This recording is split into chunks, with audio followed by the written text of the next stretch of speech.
ஆயிடுச்சு. படம் ஃபுல்லாவே ரொம்ப ஸ்லோவா கதைக்குள்ளார போறதுக்கே ஒரு 1 ஹவர் எடுத்துட்டாங்க. ஃபர்ஸ்ட் ஒரு 1 ஹவர் வந்து ரொம்ப சொல்லணும்னா மொபைல் லோன்ல கூட மக்கள் இன்னைக்கு ஏமாறதில்ல. மக்கள் எல்லாமே இன்னைக்கு உஷாராயிட்டாங்க. இன்னைக்கெல்லாம் விவசாயிகள் யாருமே பாதிப்படையறதில்ல. பார்ப்போம் ஏதோ நோண்டுவோம்.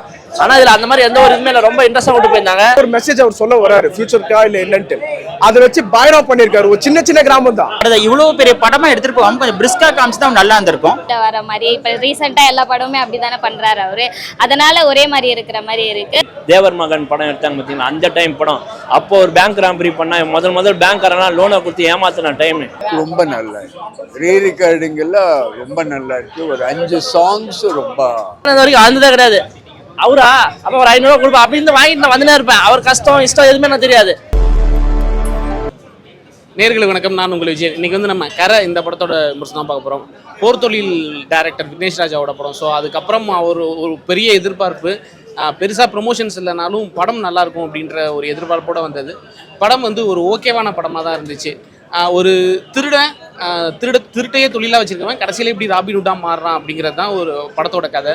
பட் 2 மணி நேரம் 40 நிமிஷங்கிறது ரொம்ப இழுவே ஆயிடுச்சு. படம் ஃபுல்லாகவே ரொம்ப ஸ்லோவாக கதைக்குள்ளார போகிறதுக்கே ஒரு 1 ஹவர் எடுத்துட்டாங்க. ஃபஸ்ட்டு ஒரு 1 ஹவர் வந்து ரொம்ப ட்ராகிங்காக இருந்துச்சு. கிளைமேக்ஸுமே ரொம்ப இழுத்த மாதிரி இருந்துச்சு. ஒரு 2 மணி நேரம் தான் பண்ணியிருக்க வேண்டிய ஒரு கதை. மற்றபடி பெர்ஃபார்மன்ஸில் எல்லாருமே சூப்பராக பண்ணியிருந்தாங்க. முக்கியமாக கேஎஸ் ரவிக்குமார் வந்து சர்ப்ரைசிங்காக இருந்துச்சு. பயங்கரமாக பெர்ஃபார்ம் பண்ணியிருந்தார். ஜெயராம், அதுக்கப்புறம் சுராஜ் சூப்பராக பண்ணியிருந்தார்.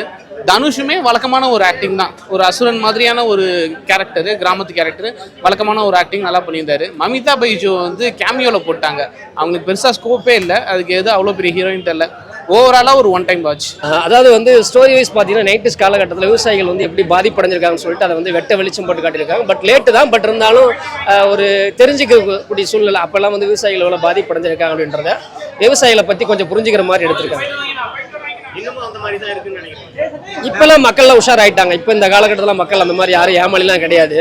இப்பெல்லாம் மக்கள் எல்லாருமே இப்போ இன்னைக்கு 5Gன்னு சொல்லி டெக்னாலஜியில் எவ்வளவோ இம்ப்ரூவ்மெண்ட் ஆகிடுச்சு. அதனால் மக்களுக்கு பேங்க்னா என்ன, இன்னைக்கு லோன் எப்படி தராங்க, இன்னைக்கு மக்கள் ஒரு சின்ன சிம்பிளாக சொல்லணும்னா மொபைல் லோனில் கூட மக்கள் இன்னைக்கு ஏமாறதில்ல. மக்கள் எல்லாமே இன்னைக்கு உஷாராயிட்டாங்க. இன்னைக்கெல்லாம் விவசாயிகள் யாருமே பாதிப்படையறதில்ல. பட் அந்த விலைவாசிகள் மட்டும் இருப்பாங்க. பட் இந்த படத்தில் இருக்கிற மாதிரி யாரும் இப்போ விழிப்புணர்வு இல்லாமல் இல்லை.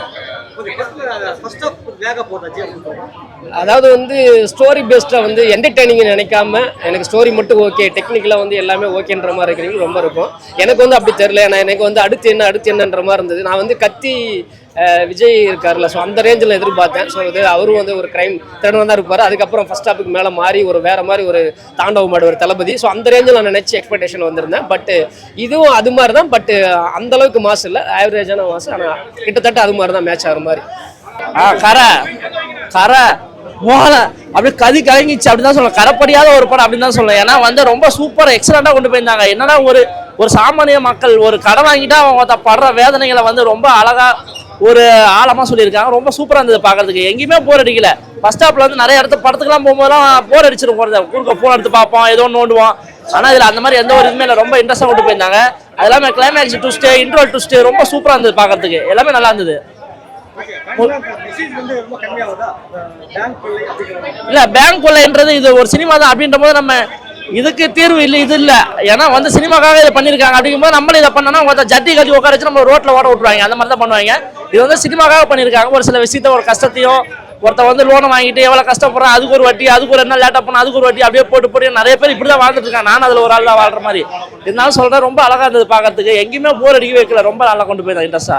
சிம்பிள். இந்த படத்தை நான் எதுக்காக பார்க்க வந்தேன்னா வில்லேஜ் ஹெய்ஸ்ட். ஏன்னா இது வரைக்கும் நான் நம்ம சிட்டி ஹெய்ஸ்ட் பார்த்துருப்போம். மணி ஹெய்ஸ்ட் ஹாலிவுட் ஃபிலிம், மங்காத்தா நம்ம தமிழ் ஃபிலிம் தலை நடிச்சது எல்லாம் சொல்லலாம். அந்த மாதிரி பார்த்தீங்கன்னா வில்லேஜில் போயிட்டு என்ன மனுஷன் சம்பவம் பண்ணியிருக்காருன்னு பார்க்க வந்தேன். ஒரு சின்ன கிராமத்தை சூப்பரா மார்க் பண்ணி அதுல பேங்க் இருந்தா எப்படி இருக்கும். ஏன்னா இப்ப திருவண்ணாமலை கடலாடின்ட்டு ஒன்று ஃபாரஸ்ட் அங்கெல்லாம் பேங்கே இல்லை.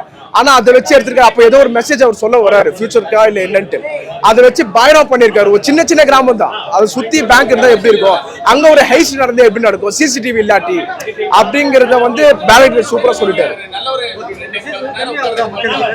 கண்டிப்பா கன்வே ஆகும். ஏன்னா இப்போ நம்ம சிட்டில இருக்கோம், நம்ம பேங்க் எல்லாம் பக்கத்துல இருக்கும், எதிர்க்க இருக்கு. ஆனா அங்கன்னா பாத்தீங்கன்னா எங்கன்னா ஒரு மூல முடுக்குல இருக்கும். இது ஃபியூச்சருக்கு ஒரு மெசேஜ் கொடுத்திருக்காரு. கண்டிப்பா வரும். அங்க இந்த மாதிரி திருட்டு நடந்துதான் இந்த மாதிரி தான் நடக்கும், கொஞ்சம் சூதானமா இருக்குன்னு ஒரு மெசேஜ். 4-5 மெசேஜ் இருக்கு உள்ள. படம் இந்த லென்த்தி விஷயம் என்ன எமோஷனல் சீன்ஸ் நிறைய அங்கங்க இருக்கு. ஸோ ப்ளஸ் வந்து அந்த ஆல்ரெடி லென்த்தாக போகுது, இதில் லாஜிக் இல்லாத விஷயங்கள் நிறைய விஷயங்கள் காமிக்கிறதுனால இன்னும் நமக்கு என்னடா இது அப்படின்னு தோணுது. பட் இருந்தாலும் அங்கங்கே நல்ல இன்ட்ரெஸ்டிங்கான சீன்ஸ் வச்சதுனால அது பிரச்சனை இல்லாமல் சில பேருக்கு தோணுது. பட் தியேட்டரில் பார்க்கும்போது ஜிவி பிரகாஷோட மியூசிக் வந்து ஒரு பூஸ்டப் கொடுக்குது, செம்மையாக பண்ணியிருக்காரு. ஃபர்ஸ்ட் சீன்லேருந்து கிளைமேக்ஸ் வரைக்கும் ஜிவியோட மியூசிக் ஒரு வேற லெவல் பில்லராக இருக்கு. பட் ஓடிடியில் இந்த படம் பார்க்கும்போது எப்படி இருக்குங்கிறது டவுட் தான். இல்ல ஒரு சில இடத்துல தான் வந்து அங்கங்க காமெடி வருதே தவிர இது ஒரு டார்க் தீம்டு படம். ஸோ அங்கங்க சில இடத்துல வந்து நெல்சன் படம் சொல்லுவாங்களா அந்த மாதிரி கூட கிடையாது, ஒரு டார்க்கா இருக்கு படம். தனுஷ் வந்து ரொம்ப சீரியஸாவே இருக்காரு, ஒரு டிஃப்ரெண்டான தனுஷை நம்ம பார்த்தமா இருக்கும். அவர் நடிப்பெல்லாம் சொல்லவே வேணாம், செம்மையா பண்ணியிருக்காரு, அசால்ட்டா நடிச்சுட்டு போயிருக்காரு. ஒரு டார்க் தீம்டு படத்துல அங்கங்க காமெடி தான் எதிர்பார்க்க தவிர ஃபுல்லா எதிர்பார்க்க முடியாது. படத்தை வந்து பெரிய படமா இருக்கிறதுனால கொஞ்சம் அலுப்பு தட்டலாம். ஆனா தியேட்டர்ல பார்க்கும்போது ஜிவியோட மியூசிக்கோட பார்க்கும்போது ஒரு ஒன் டைம் வாட்ச் மூவியா இருக்கலாம். படம் வந்து ஒரு நல்ல மெசேஜ் தான் சொல்ல வருது. கதை வந்து இது 90s நடக்கிற ஒரு கதை. அந்த காலத்தில் வந்து இந்த பேங்க்காரங்களாம் வந்து படிக்காத ஏழை மக்களை வந்து ஏமாற்றி லோன் கொடுத்துட்டு வாங்கிக்குவாங்க, எல்லாம் ஃப்ரீ தாங்க அப்படிம்பாங்க. மக்களும் சரி ஓகே ஃப்ரீ தானே தராங்கன்னு சொல்லிட்டு ஏமாந்து லோன் வாங்கிடுவாங்க. அவங்களால கட்ட முடியாமல் ஜப்தி ஆகுறது அப்படி இப்படி ஒரு நல்ல விஷயத்தை தான் காமிக்கிறாங்க. அதே மாதிரி வந்து இந்த விஷயத்த சரி பண்றதுக்கு ஹீரோ என்ன முயற்சி பண்றாரு அப்படிங்கிற ஒரு விஷயத்தை காமிக்கிறாங்க. படத்தை இவ்வளவு பெரிய படமா எடுத்துட்டு போகாம கொஞ்சம் பிரிஸ்கா காமிச்சு தான் நல்லா இருந்திருக்கும். ஒரு சில சீன்ஸ்லாம் ரொம்பவே நல்லா இருக்கு, நல்ல இன்ட்ரெஸ்டிங்கா பிரில்லியண்டா எடுத்துட்டு போயிருக்காரு. பட் இருந்தாலும் பல சீன்ஸ் வந்து லாஜிக்கே இல்லாத மாதிரி இருக்கு. ஒரு எக்ஸாம்பிள், ஒரே ஒரு துப்பாக்கி ஒரே ஒரு குண்டு, இதை வச்சு ஒரு 10 பேங்கை வந்து ஹீரோ வந்து மிரட்டி கொள்ளடிக்கிற மாதிரி காமிக்கிறாங்க. பட் அது எப்படி லாஜிக் இடிக்குங்கிறது பயங்கரமா மைண்ட்ல உடச்சிக்கிட்டு தான் இருக்கு. போலீஸும் வந்து போலீஸ்னு பாத்தீங்கன்னா சுராஜும் சரி ஜெயராமும் சரி ரொம்பவே நல்லா பண்ணியிருக்காங்க. KS ரவிக்குமார் சார் கொஞ்ச நேரம் வந்தாலும் ரொம்பவே நல்லா பண்ணியிருக்காரு. மமிதா ஒரு சின்ன ரோல் தான் பண்ணியிருக்காங்க, ஒரு கிராமத்து ரோல் புதுசா பண்ணியிருக்காங்க, கொஞ்சம் பெட்டரா நல்லாவே பண்ணியிருக்காங்க சொல்லலாம். இந்த படத்தை ஒன்று கொஞ்சம் பிரிஸ்கா பண்ணி அந்த லாஜிக் விஷயங்கள்ல கொஞ்சம் கான்சன்ட்ரேட் பண்ணியிருந்தா இந்த படம் சூப்பரா இருந்திருக்கும். ஸோ இந்த லாஜிக் பிரச்சனைகள் இருக்கிறதுனால இந்த படத்துக்கு ஒரு மிக்ஸ்ட் ரிவ்யூஸ் வர நிறைய சான்ஸ் இருக்கு. படம் நல்லா இருக்குண்ணா, எல்லாருமே பார்க்கலாம். ஜென்சிக்கு பிடிக்குமான்னு எனக்கு தெரியல, ஆனால் மீதி எல்லாருமே ஃபேமிலியாக வந்து பார்க்குற மாதிரி இருக்கு. சூப்பராக இருக்கு, நல்லா இருக்கு. ட்ரைலர் பார்க்கும்போது இந்த கர்ணன் ஷேட் இருக்க மாதிரி இருக்கு, கர்ணன் ஷேட் இருக்குமா, அப்படிதான் இருக்கா படம்? அப்படிலாம் எதுவுமே இல்லை, நல்லா இருக்கு. வில்லேஜ் சைடில் அவர் அதே மாதிரி கேரக்டர் பண்ணுறதுனால எல்லா மூவியும் ஒரே மாதிரி இருக்கிற மாதிரி இருக்கு. எல்லாத்துலேயுமே அந்த வில்லேஜ் சைடு அந்த சைடில் வர மாதிரி இப்போ ரீசெண்டாக எல்லா படமுமே அப்படி தானே பண்ணுறாரு அவர், அதனால ஒரே மாதிரி இருக்கிற மாதிரி இருக்கு. பட் ஆனால் ஸ்டோரிலாம் புதுசாக தான் இருக்கு, நல்லா இருக்கு. ஸ்டோரி வந்து வில்லேஜ் சைடில் இருக்கிறவங்க அந்த நிலம்லாம் வச்சிருக்கிறவங்க அதனால போய் லோனில் மாட்டிக்கிறாங்க அப்படின்ற மாதிரி ஸ்டோரி. அது எல்லாருக்குமே செட் ஆகும். இப்போ எல்லாருமே EMI வாங்கிக்கிறாங்க, லோன் வாங்கிக்கிறாங்க அப்படின்றது இருக்குல்ல, அதை வச்சு ஒரு ஸ்டோரி எடுத்திருக்காங்க. ஓவரால் படம் எப்படி இருக்கு? நல்லா இருக்கு, எனக்கு பிடிச்சிருக்கு. ஜென்சிக்கு பிடிக்குமான்னு எனக்கு தெரியல, ஃபேமிலியாக வந்து எல்லாருமே பார்க்கலாம், நல்லா இருக்கு. ஆமா 2 hours லென்த்தா தான் போகுது, ரொம்ப நேரம் போற மாதிரி தான் இருக்கு, பொறுமையா பார்க்கணும். கரை ஒரு குறையும் இல்லாம நல்லா எடுத்துருக்குறாங்கண்ணா. மக்கள் அந்த காலத்துல வாழ்க்கையில கரை செய்யறதுக்காக கரசாமி அப்படின்ற மாதிரி நம்ம முன்னோர்கள் வச்சது. எவ்வளோ சாமிகள் நம்ம ரூரல் ஏரியாஸ்ல இருக்காங்க, மறைஞ்சு போகுது. இந்த மாதிரி சாமி பேர் டைட்டிலா வச்சா தமிழ்நாட்டில் இன்னும் நிறைய பேருக்கு புரியும், ஓ இந்த மாதிரிலாம் சாமிங்கள்லாம் இருந்திருக்கிறாங்கன்ட்டு. அதனால இது ரொம்ப வரவேற்கத்தக்க வேண்டிய படமா இருக்கு. ரொம்ப ப்ரியாட்டிக் ஃபிலிமு, பேங்க் ராபரி எல்லாத்தையும் பற்றியும் சொல்லியிருக்கிறாங்க. அந்த டைமில் எடுத்த படம்ன்றனால அப்படி தானே இருக்கும்.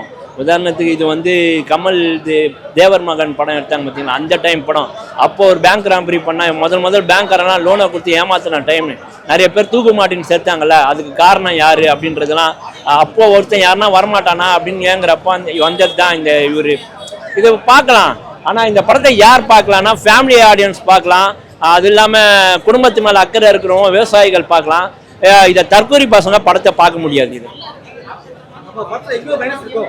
படத்தில் மைனஸ்லாம் நம்ம தேர்னா தான் கண்டுபிடிக்க முடியும். ஆனால் படத்தில் வந்து வாழ்ந்துருக்குறாங்க எல்லா கேரக்டருமே.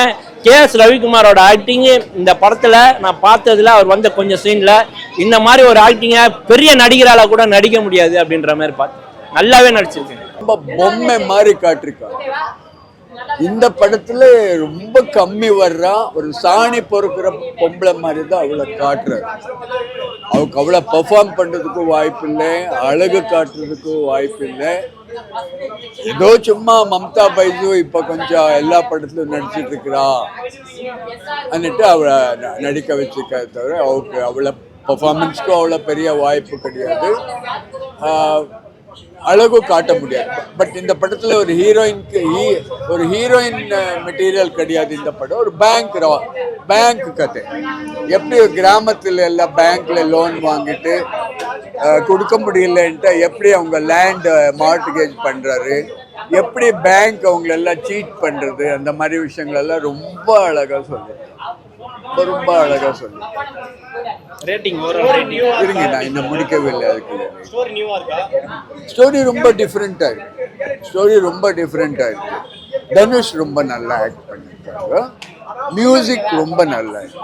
ரீரெக்கார்டிங் எல்லாம் ரொம்ப நல்லா இருக்கு. ஒரு 5 சாங்ஸ் ரொம்ப நல்லா இருக்கு. ரவிக்குமார் இறந்து போயிடுறாரு, அவர் கிராமத்து ஆளு.